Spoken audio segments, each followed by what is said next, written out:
Hello, I'm going to invite you to imagine with me for a minute. I want you to think of the church, the Christian church, in a completely different way than you perhaps ever have before. We talk about us being the body of Christ, and it's important to recognize that. But we are also collectively referred to in the Bible as a temple, the temple where God dwells. But that temple is ultimately not just us here and now.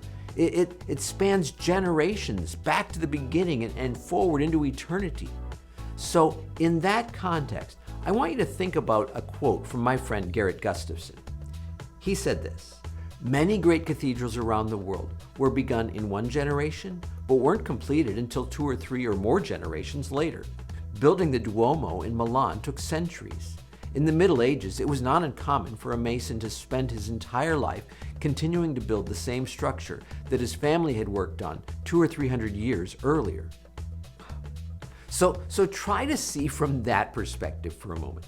I'm convinced that we have too small a picture of the church as a whole. We get so focused on our little teeny tiny piece, just our congregation, that we miss that God is building something far bigger, far more grand, far more astounding, that spans generations and millennia. Our children and our grandchildren will build on what we do today. And not just our own children and grandchildren, but those of Christians from all around the world.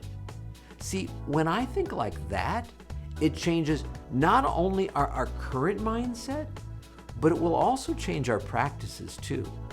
See, if I picture a glorious temple that stretches around the world from age to age, then it forces me to consider my actions in light of it. I have to see your congregation and that other one over there and that other one across town and consider, how do we work together to build our, not my, but our section of this grand temple?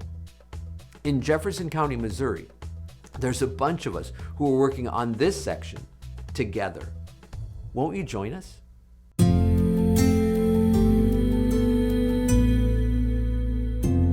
Jeffco Christians United.